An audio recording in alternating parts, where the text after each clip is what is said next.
고린도전서 15장 말씀 읽어가는 날입니다.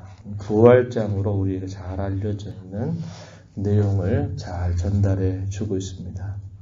1절로부터 11절 말씀에서는 사도가 전한 그 복음에 대하여 분명하게 소개하는 내용이 나타나는데, 그 복음의 핵심적인 내용은 그리스도께서 성경대로, 여기서 말하는 성경, 구약 성경을 말합니다. 구약 성경의 예언을 따라서 죽으신 사실, 그리고 또 하나는 성경대로, 역시 구약에 예언된 말씀대로 다시 부활하셨다 하는 사실에 그 복음의 핵심이 있다라는 사실을 가르쳐 줍니다.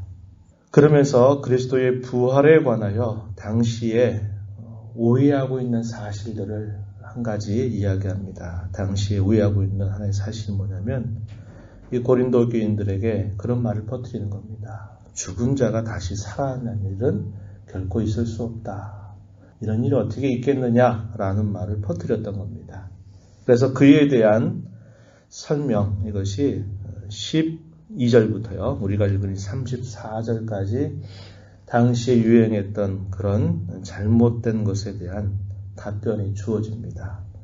죽은 자의 부활이 분명히 있다라는 사실을 변증해 가는 내용이 나타납니다. 그리고 또 하나의 오해에 대한 이야기가 나오는데, 만약에 죽은 자들이 다시 살아난다면 어떤 몸으로 다시 그들이 살아나는가에 대한 의문을 가지고 있었던 겁니다.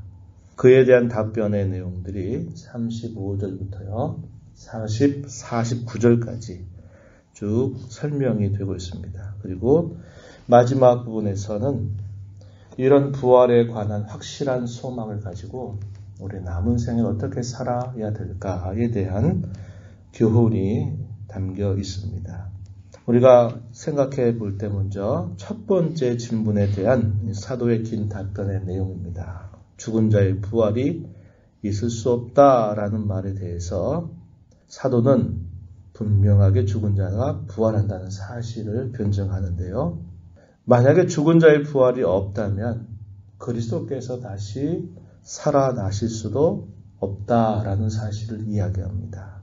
13절 한번 가서 보면은 이렇게 말합니다. 만일 죽은 자의 부활이 없으면 그리스도도 다시 살아나지 못하셨을 것이다.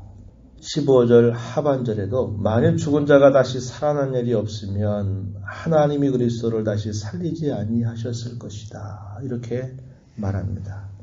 16절에서도 역시 그 사실을 강조하죠. 만일 죽은 자가 다시 살아난 일이 없으면 그리스도도 다시 살아나신 일이 없었을 터이요. 이렇게 말합니다. 바울사도는 그들의 주장대로 만약에 죽은 자가 다시 살아난 일이 없다면 그리스도께서 다시 살아나지 못하셨을 것이다. 이 사실을 이야기합니다. 뿐만 아니라 예수 그리스도가 죽으시고 부활하신 일을 통해서 우리를 죄와 파멸로부터 영생에 이르게 하셨다고 하는 이 전도하는 내용도 다 헛될 뿐이다. 우리가 믿는 것도 거짓된 것일 뿐이다 라는 사실을 이야기합니다. 또한 우리는 여전히 죄 가운데서 죄의 종로로 타면서 죄의 형벌 아래에 여전히 있을 수밖에 없게 된다라고 이야기합니다. 17절 보시죠. 그리스도께서 다시 살아나신 일이 없으면 너희의 믿음도 헛되고 너희가 여전히 죄 가운데 있을 것이다. 이미 그리스도를 믿고 살다가 죽은 신자들, 그리스도 안에서 잠자는 자들도 다 망하고 말았을 것이다. 뿐만 아니라 여전히 그리스도를 전하는 우리 모든 복음의 동역자들은 거짓말하는 사람이 되는 것이고, 그리고 모든 이 예수를 믿는 사람들은 세상 가운데서 가장 불쌍한 자가 되고 말 것이다. 그들의 주장에 따라서 논리적으로 계속 이야기한다면 이렇게 될 것이다 라고 말하는데, 이것이 과연 맞겠느냐? 절대로 그럴 수 없다는 겁니다. 그리스도께서 분명히 부활하셨고 그리스도께서 부활하셨다고 하는 이 사실은 모든 그 안에서 살고 있는 사람들, 또 죽은 사람들의 열매가 되셨다라는 사실을 이야기합니다. 그래서 우리가 잘 아는 이야기가 이어지는데요.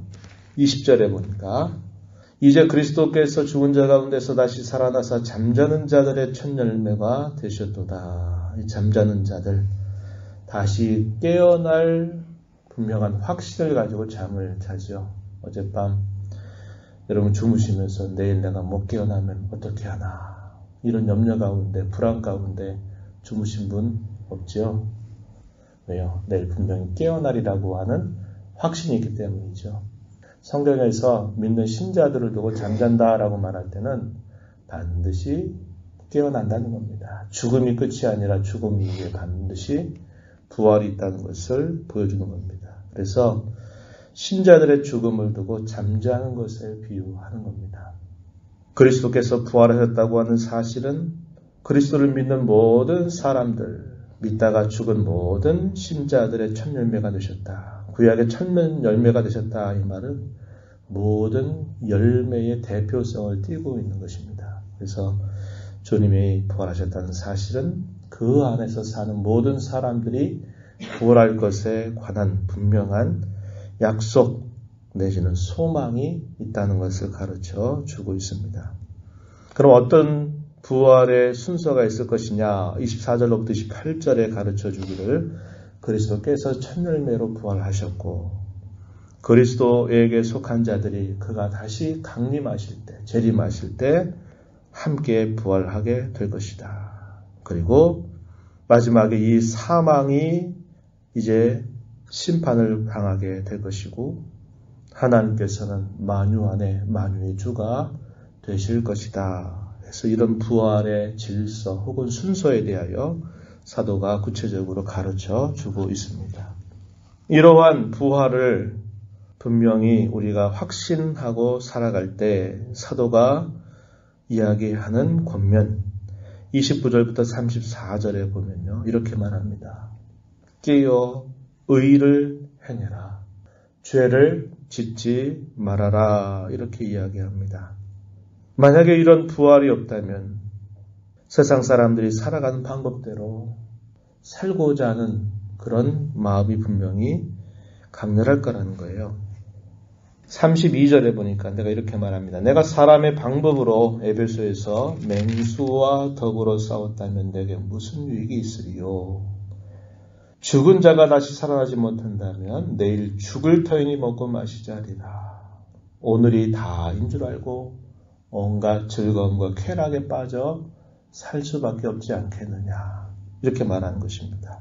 그리스도인이 부활한다고 하는 소망을 가졌기에 세상의 방법대로, 사람의 방법대로 살아가려고 하는 미혹을 뿌리치고 우리는 날마다 그리스도와 더불어 우리 자신을 부인하고 다가오는 박해와 고난 가운데서도 참고 견디는 삶을 살아가는 것이다. 이 사실을 이야기합니다. 바울 사도가 말하죠. 30절에 보면 또 어찌하여 우리가 언제나 위험을 무릅쓰리요. 어떤 위험입니까? 복음을 전하다가 당하는 시련이나 박해나 그런 위험을 말하고 있는 것이죠. 31절에서는 뭐라고 말합니까? 나는 날마다 죽노라. 무슨 말이죠?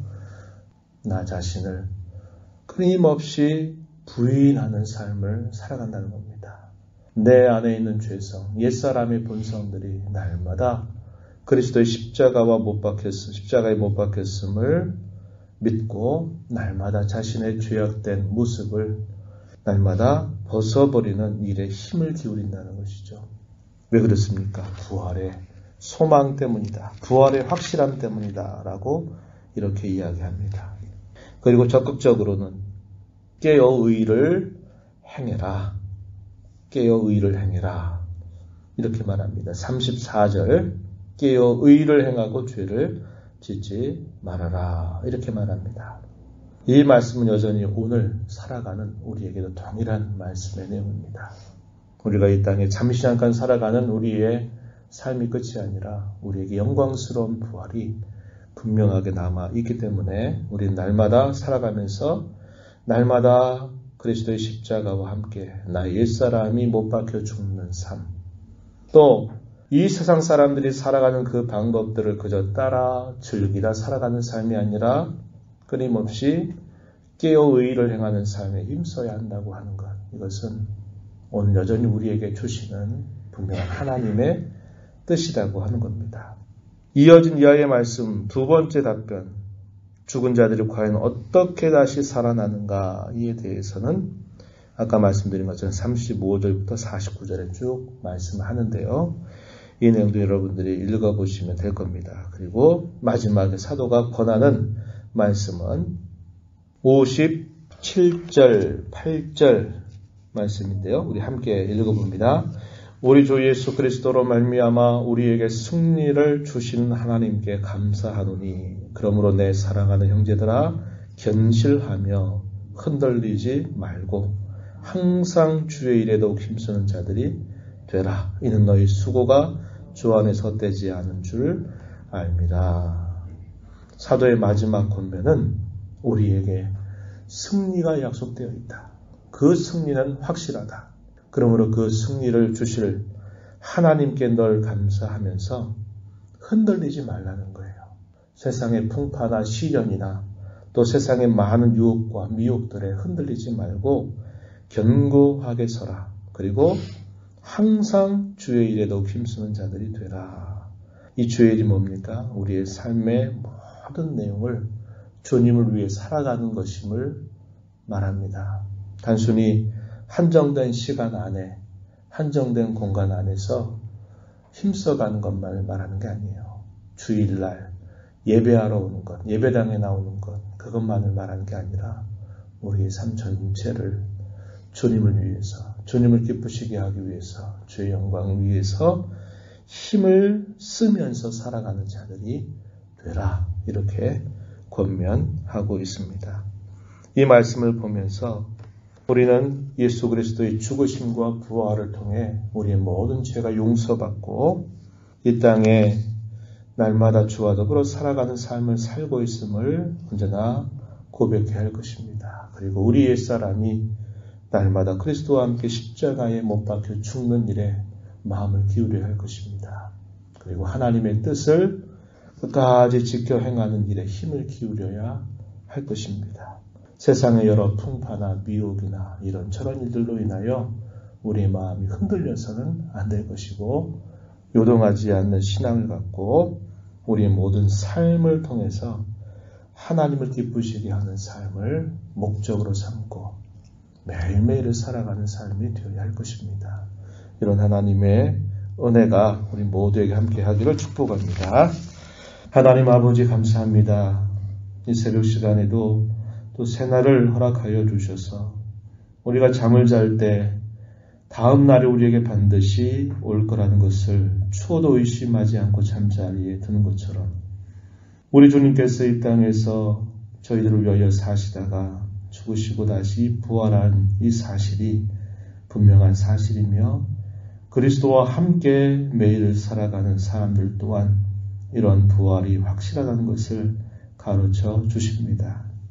부활이 없다고 말하고 내일이 없다고 말하며 오늘을 즐기며 살아가는 헛되고 망한 사람들의 삶을 본떠 살지 않게 하시고 나는 그리스도와 더불어 날마다 죽노라 단언하며 그것을 하나님 앞에 감사하며 힘써 살았던 사도처럼 저희들의 옛사람의 본성이 날마다 그리스도와 함께 십자가에 못 박혀 죽는 일에 힘을 기울이고 하나님의 뜻을 어찌하든지 힘써 순종하는 일에 힘을 기울이고 이 땅에 사는 동안 부활의 확신과 소망을 가지고 견고히 흔들리지 않고 우리 모든 삶이 하나님의 영광을 위하여 살아가기를 늘 힘써가는 삶이 되도록 인도하여 주시옵소서. 은혜의 보좌 앞에 나와서 아버지의 은혜를 간절하게 구하는 심령들을 용납하시고 기도 가운데 주님과 교제하는 귀한 시간 되게 하시며 성령의 음성을 듣고 힘써 순종하는 복된 삶을 살도록 이끌어 주옵소서. 예수님의 이름으로 간절히 기도하옵나이다. 아멘.